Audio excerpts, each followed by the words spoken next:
Hello, hello! On se retrouve pour notre petite vidéo flamme jumelle de la semaine. On va regarder où en sont les énergies. Hop. On va regarder où en est votre autre pour ces débuts de semaine. C'est parti! Où en est-il? Où en est-elle?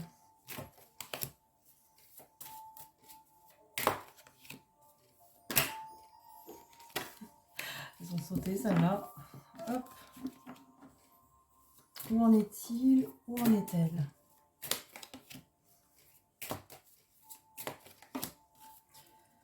Alors, silence et bénédiction. Donc là, clairement, voilà, c'est une période là de silence, donc pas de communication, pas trop avec l'extérieur, hein, donc ni avec vous, ni avec quelqu'un d'autre. Et en même temps, la bénédiction, c'est vraiment là, je ressens aussi une sorte de protection. C'est comme si, bon, bah là, on communique pas. On se protège, on reste un peu en retrait, on n'exprime pas les choses. Ouais, pour cause, là j'ai quand même énergie et quand même le nadir, là on est quand même dans une énergie un peu de nuit noire de l'âme, hein. Alors c'est pas forcément la nuit noire de l'âme, hein, the nuit noire de l'âme, la grande nuit noire de l'âme. Alors c'est possible, hein, si votre hôte ne l'a pas encore fait, ben, c'est possible qu'il est en train de rentrer dedans, il ou elle, hein, ils sont en train de rentrer dans cette fameuse nuit noire, donc ça veut dire que ben, cette personne a percuté le lien et qu'elle voit peut-être ce qui a été fait et pas fait et le travail à faire. En tout cas, dans l'énergétique, on ressent vraiment ces poussées. Après, ça peut être une... Moi, j'aime pas dire qu'il y a plusieurs nuits noires, je suis pas trop d'accord, mais il y a toujours des moments aussi où on peut avoir des remontées égotiques, en tout cas des choses à guérir. De toute façon, on va en savoir plus là tout au long de ce tirage. Mais j'ai l'impression que là, effectivement, il y a... voilà, c'est un passage là où ça va pas super bien dans les énergies. En tout cas, on sent des énergies un peu lourdes. Cette personne a besoin vraiment de se protéger, de rester dans le silence. Voilà, là, cette personne, voilà, elle a besoin de trouver finalement son âme. Hein. Son âme qui est dans une éternité de paix aussi, hein, on ressent ça. Donc cette personne, voilà, elle a besoin de se relier à son âme. C'est pour ça que là, elle a besoin de traverser ces perturbations, ces turbulences à l'intérieur, hein, de lui ou d'elle. On va regarder avec les miroirs comment ça se joue. Où en est-il, où en est-elle?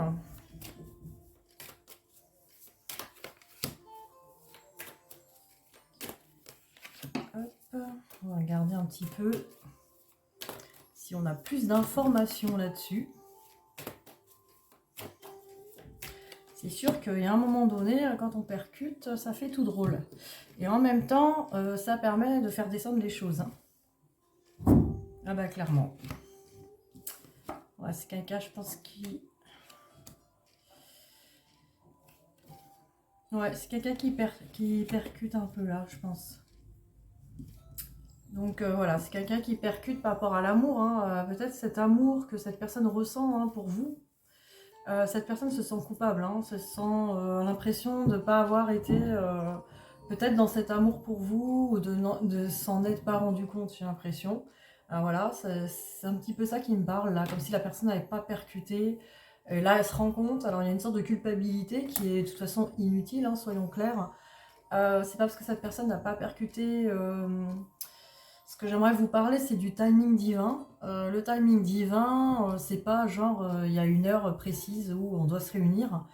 Il faut que, à chaque fois on se trouve sur le chemin de l'un et de l'autre, il faut que les deux soient prêts en fait. Faut que, le timing divin, c'est quand les deux sont prêts, quand les deux sont dans ces fameux amour inconditionnel, dans ces énergies d'amour, hein, de détachement par rapport à l'ego. Donc là, par exemple, là, dans une culpabilité, on n'est pas dans des énergies où l'autre est prêt, par exemple. Et certainement, vous non plus. C'est-à-dire que sur certains plans, tant que vous n'êtes pas dans cette fameuse amour inconditionnel pour vous et du coup pour l'autre, il va y avoir peut-être ces accusations sur l'autre. En gros, tu n'as pas vu que c'était moi, ton amour. C'est un peu ça. Si vous ressentez ça, Cette personne n'a pas vu que c'était moi, son amour, sa destinée, etc. Donc on montre du doigt, mais en fait ça sert à rien, parce que si cette personne n'a pas vu que c'était vous, son amour, avec un grand A, c'est aussi parce que vous n'étiez pas vous-même, hein, dans l'amour pour vous et dans l'amour pour cette personne. Donc de toute façon, cette personne, elle a fait ce qu'elle pouvait avec ce qu'elle avait. Donc avec ce qu'elle ressentait vis-à-vis de vous, et aussi son propre chemin aussi à faire, son parcours. Donc il n'y a pas d'erreur là-dedans. Donc cette culpabilité, cette personne, il faut qu'elle s'en détache. Il faut qu'elle travaille dessus, évidemment, pour être complètement dans l'amour pour lui ou pour elle. Ce qui est de toute façon nécessaire. Après, on a le travail avec la distance. Donc là, ce que je vois, c'est soit cette personne a pris de la distance par son travail, c'est-à-dire travail dans la matière, cette personne est partie à distance pour travailler, ou alors cette personne donc, ressent ça peut-être, ou cette personne a un travail à faire, enfin fait un travail sur lui ou sur elle par rapport à la distance, cette distance qu'elle a prise avec vous aussi. D'ailleurs, les deux les deux vont ensemble, j'ai l'impression. D'ailleurs, cette personne a pris de la distance peut-être géographique ou de la distance carrément, la distance émotionnelle, de la distance, il y a des gens, ils sont voisins, mais voilà, ils ne se parlent pas, il n'y a pas du tout de contact. Voilà, il n'y a pas que la distance géographique qui fait qu'on est séparés. Donc cette personne a bien pris des distances et là, elle est en train de le voir, de voir qu'elle a un travail à faire là-dessus. On a aussi l'amitié avec le miroir magnétique. Ça, c'est des belles cartes, parce que ça veut dire que cette personne, elle ressent quand même qu'entre vous, il y a cette complicité, il y a cette osmose, cette entente, voilà, ce magnétisme aussi entre vous. Donc il y a une attirance magnétique et en même temps, on est là l'un pour l'autre comme des amis, en fait, comme des amis qui sont là l'un pour l'autre, qui se soutiennent. Je l'ai déjà dit en consultation, et même je l'ai en consultation personnalisée, ou même ça sort souvent, c'est si c'était votre meilleur ami qui vous annonce tout ce que cette personne vous annonce, je pense que vous n'aurez pas les mêmes réactions. Là, comme c'est entre guillemets votre flamme jumelle, vous vous dites ah non, ça va réveiller vos blessures, ça va pas dans le sens de ce que j'ai envie d'entendre, etc. Mais si c'était votre meilleur ami qui vous annonçait toutes ces bonnes nouvelles, même si c'est pour vous dire que cette personne n'est pas en couple avec vous, ou enfin qu'elle va en couple avec quelqu'un d'autre, ou qu'elle part faire des projets ailleurs, ou que cette personne voilà, a des projets sans vous tout simplement, ou qu'elle ne ressent pas encore cet amour. Mais si c'était votre meilleur ami, vous l'accueillerez pas pareil. Et je pense que c'est ça aussi que cette personne ressent. Elle ressent que vous êtes un peu plus ouvert, ou peut-être un peu plus dans cet état d'esprit d'être plus ouvert avec cette personne, donc un peu plus dans l'amour inconditionnel du coup. Voilà, donc cette personne comprend qu'il y a une attirance magnétique quand même, et que vous êtes de plus en plus ouvert à cette personne. Ce qui est très bien. Félicitations à vous. Parce que quand on en est là, c'est qu'on a quand même bien travaillé, qu'on se sent bien aussi avec soi. Quand on se sent dans l'amour de soi, on peut laisser cette personne libre d'être et de faire ce qu'elle veut. Justement. C'est le but. Alors, voyons voir ce que pense cette personne de vous, par rapport à vous, sur ce début de semaine.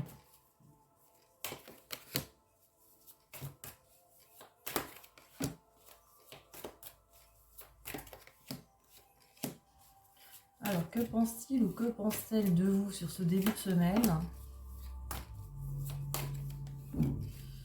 Alors...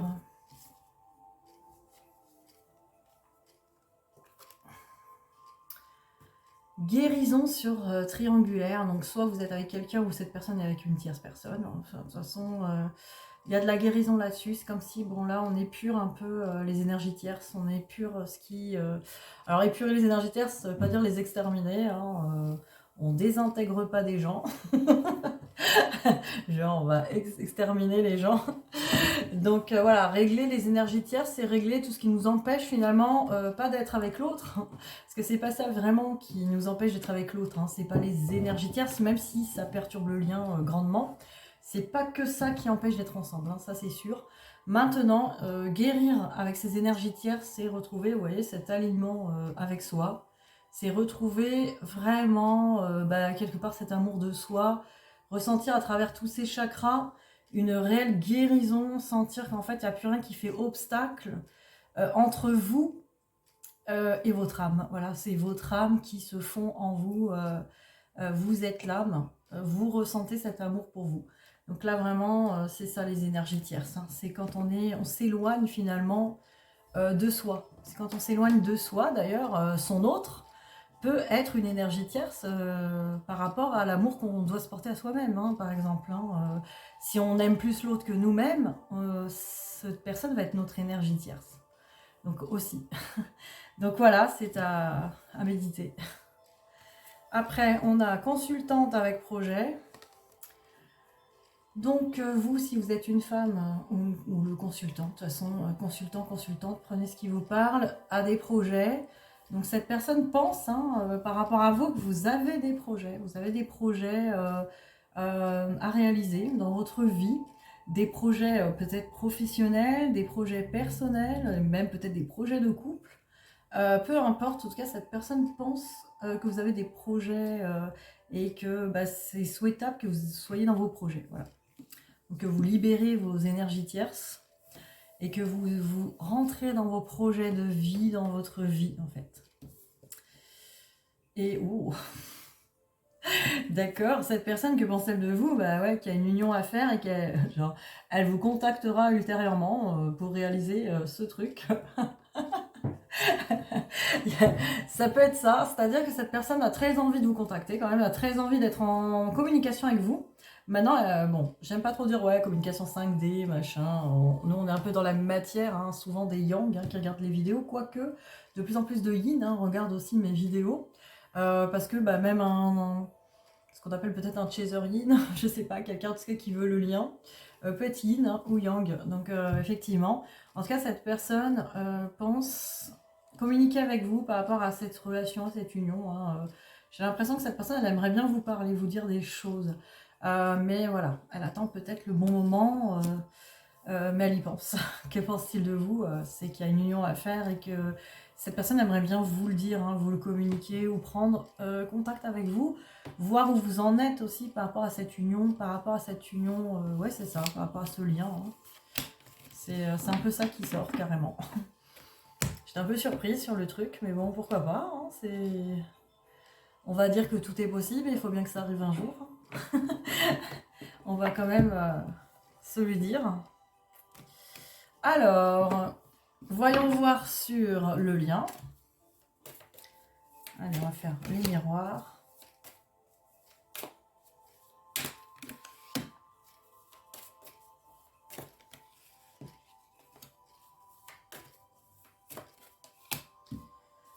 Hop. Alors, le lien. Là, le lien, il est en évolution pour trouver l'équilibre. Hein. Donc là, clairement, les lois aussi, ça me fait penser à ces fameux... je sais pas comment l'expliquer, ça c'est déjà sorti, là. Je l'ai sorti, ça, déjà, la loi. Et ça me fait vraiment penser à comme si on avait compris comment fonctionne ce lien de flamme jumelle et ses lois. Hein. Ses lois et comment ça marche, le mode d'emploi. Voilà, c'est un peu la loi du lien avec son équilibre. Là, ça y est, on trouve un équilibre, on évolue là dans ce... On est sur le lien, hein, donc là vraiment, on est en train de comprendre comment ça fonctionne, on trouve un équilibre, on a trouvé maintenant, il fonctionne à l'amour inconditionnel, ce lien uniquement, et on peut pas le comprendre avec son ego blessé, on peut le comprendre qu'avec son âme, hein, ce lien. Et c'est ça qui est intéressant d'ailleurs, et il est bien fait pour ça, ce lien, il vous amène à cette compréhension de l'âme, ce regard d'amour inconditionnel sur ce lien et l'autre, et vous-même hein, surtout. Donc voilà, on a bien un contrat d'âme, mais pour l'instant on est un peu dans les rêveries là-dessus, hein, sur ce lien. Et d'ailleurs on y travaille, on travaille pour être vraiment dans un contrat... Voilà, un contrat avec des règlements précis, plutôt que d'être dans des rêveries, peut-être de prince charmant sur cheval blanc qui débarque pour vous enlever, vous guérir vos blessures et vous soulager de tout ça, vous rassurer. Là, tant que c'est comme ça, on est un peu dans une illusion, hein, on s'enroule dans les serpents, là.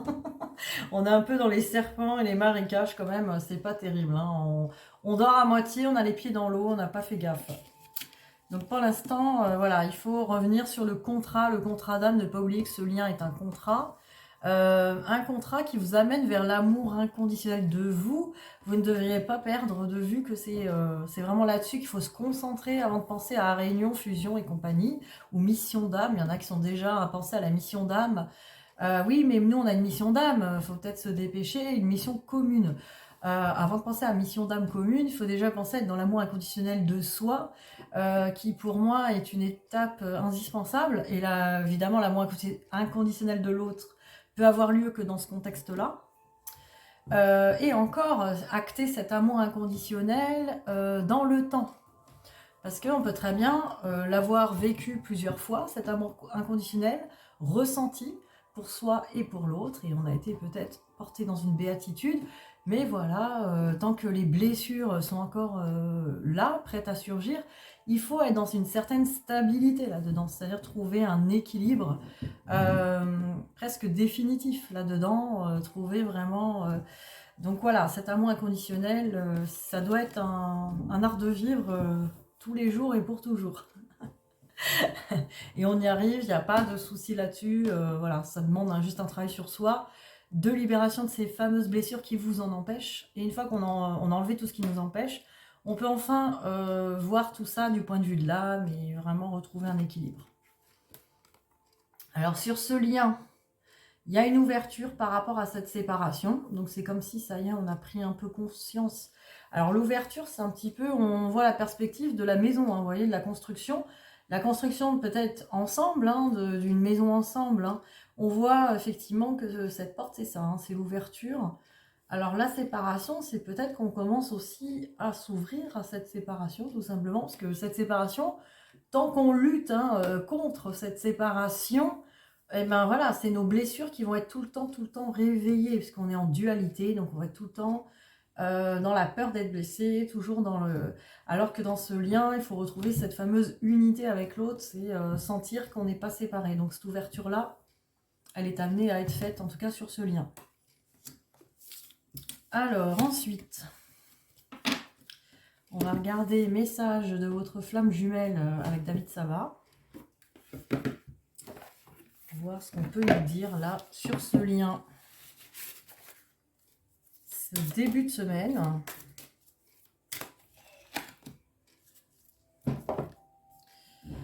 On nous parle d'ascension spirituelle et de rompre l'attachement. Bah, de toute façon, clairement, c'est ça. Hein. C'est une fois qu'on a rompu cet attachement, on rentre dans cette ascension spirituelle. On peut enfin se reconnecter à son âme. Parce que l'attachement, effectivement, il est toujours de l'ego. Hein. Il est toujours, quand on est attaché à l'autre, au résultat et de ce qu'on pourrait réaliser avec l'autre, on va être dans ces blessures d'attente, de manque de lâcher prise, de contrôle. Hein. On a peur de... On est très attaché, on a peur que l'autre nous échappe, etc. Et là, c'est l'ascension spirituelle qui permet aussi de rompre cet attachement. Hein. Donc tout est là. Alors, que vous dit votre flamme jumelle? Je suis confiant pour notre avenir. Montre-moi le chemin. Je ressens ta présence dans mon cœur. Profite de ce moment pour écrire. Laisse-moi libre de penser. La finalité se rapproche enfin. Alors, tout ça, hein, ça montre effectivement... alors, profite de ce moment pour écrire, voilà. Laisse-moi libre de penser. Donc c'est vraiment ça, c'est laisser les choses se faire telles qu'elles sont, être dans cette ascension spirituelle, cette vision de l'âme. Hein. Votre âme vous félicite, vous faites preuve de sagesse et de compassion. Son sourire illumine l'avenir, elle reconnaît vos efforts et rayonne de bonheur. La quiétude et la béatitude s'installent, profitez-en. La grâce et la volupté vous enveloppent tel un baume sur le cœur. Soyez assurés de parvenir au plus haut sommet de l'évolution. Eh oui, il faut faire confiance qu'on va y arriver dans ce chemin d'ascension spirituelle, de guérison, voilà, qu'on est accompagné, qu'on n'est pas tout seul. On est guidé.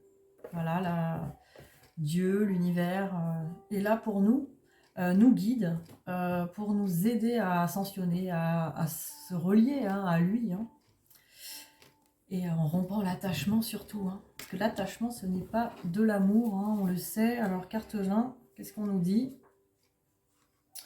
Je saurai te trouver, tu as une promesse à réveiller, tu es le cœur de mon être, le passage n'est qu'un laps de temps, aucun lien n'est plus précieux que le nôtre, je suis chacun de tes pas.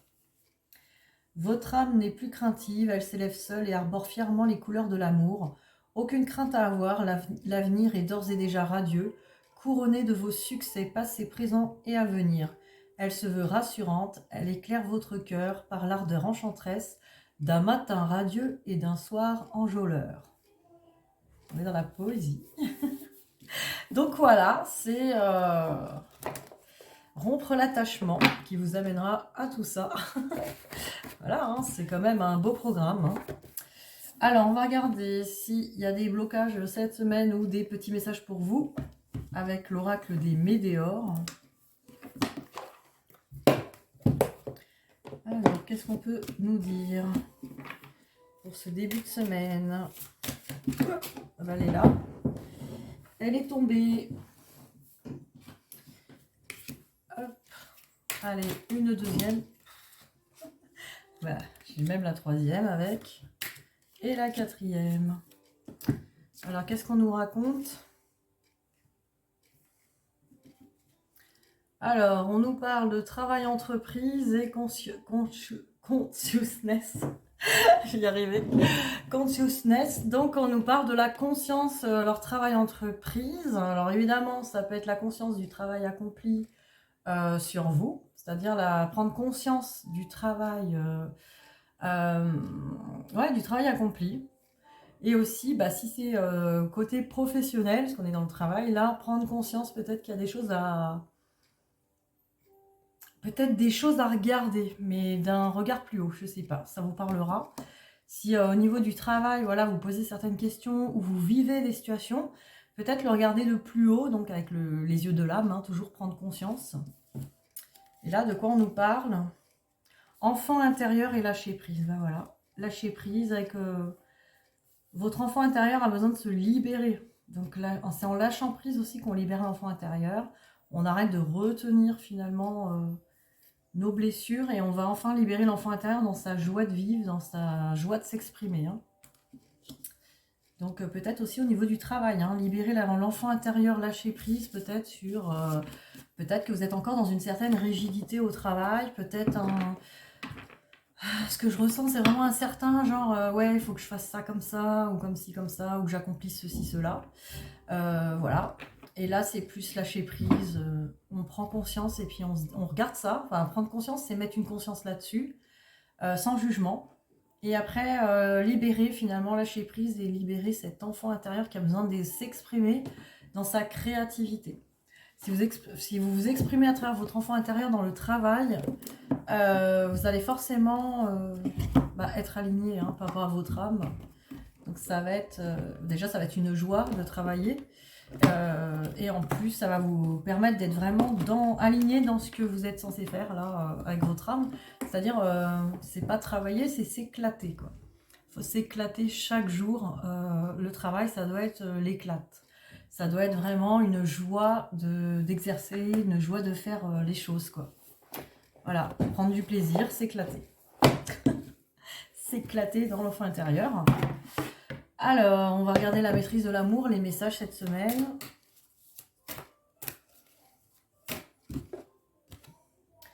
Pardonnez aux autres. Le pardon est la seule façon de guérir vos plaies émotionnelles. Pardonnez à ceux qui vous ont fait du mal, quoi qu'il vous ait fait, pour éviter de retourner le couteau dans la plaie chaque fois que vous vous rappelez de ce qu'ils vous ont fait.